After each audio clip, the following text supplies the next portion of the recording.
So this is part three, and I'm covering all of his, or not all, but 12 popular and not as popular pieces of art that he has completed. He is still alive today. Fernando Botero is still alive today. He is 90 years old. So he is an artist that is alive during my lifetime, and he has created art since I was born in 2004.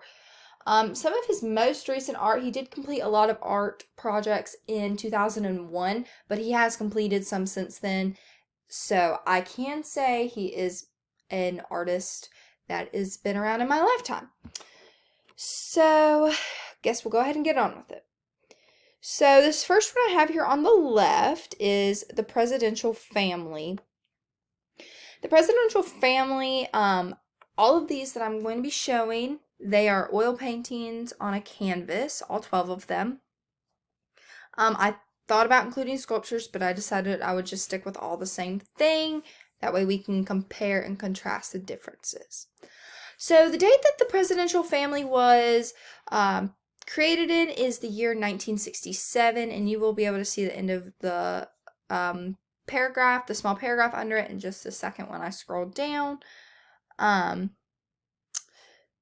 But he painted this and sculpted lots of art that was controversial. This is something that he's mostly known for, is being a controversial artist. He was also a humorous artist, which you will be able to see further in the website. But he did cover politics.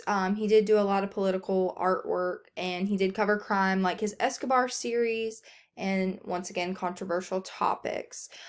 This presidential family piece was made up using characters from some of his bigger name pieces, like this one, The Death of Pablo Escobar, and some other ones that we will see a little bit further in the thing. He was also used people from his family, people that meant something to him, and it was supposed to represent power, like as in the US we have the presidents and the House and the Senate and all that, and they hold a certain power, and that's what that was supposed to represent.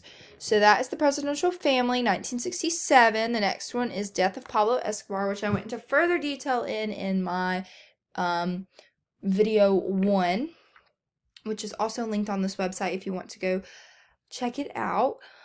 Once again, it's an oil painting on a canvas, and this one was painted in the year 1999. And this one, once again, I'll just briefly cover this, and if you want to learn more about it, you can go watch the video 1. But this one was controversial because it's a painting of Pablo Escobar being shot to death, and people that supported Pablo Escobar did not like this. And this created kind of hate towards Fernando Botero, and he had to end up fleeing his home country of Colombia in South America for his own safety.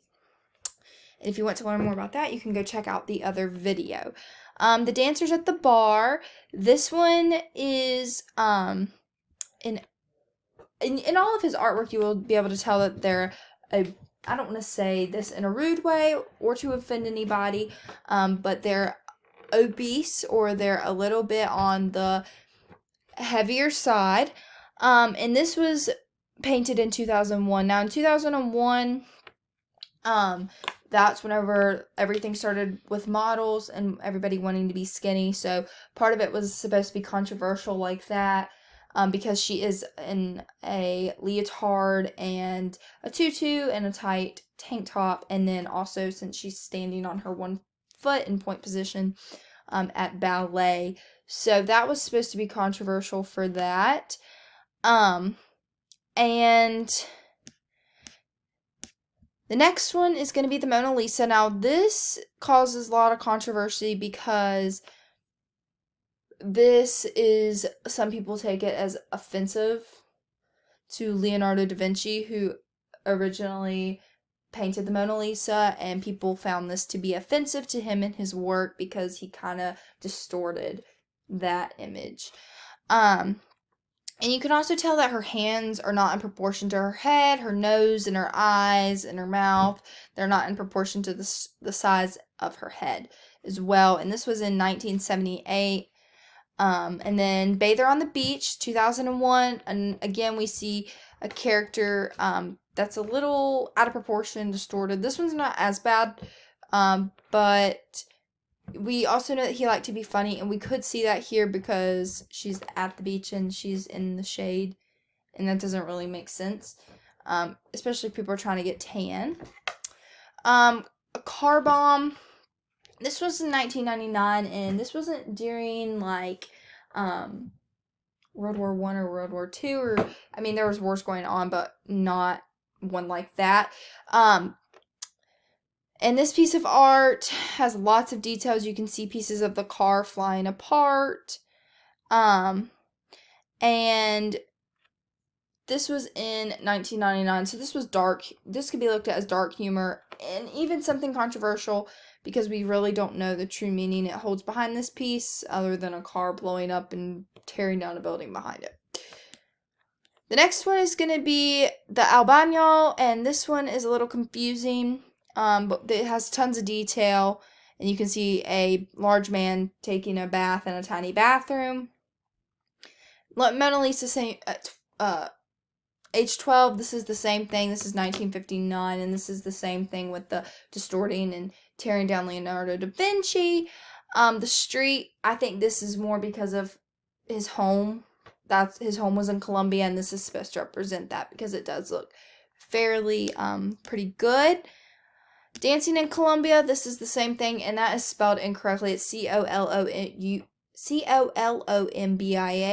but this was in 1980, and this piece is definitely for himself and his own background. And then Pope Leo X, this is after Raphael, and that's another painter, and this is the same thing as the Mona Lisa, where he distorts it and kind of takes not value away but changes it.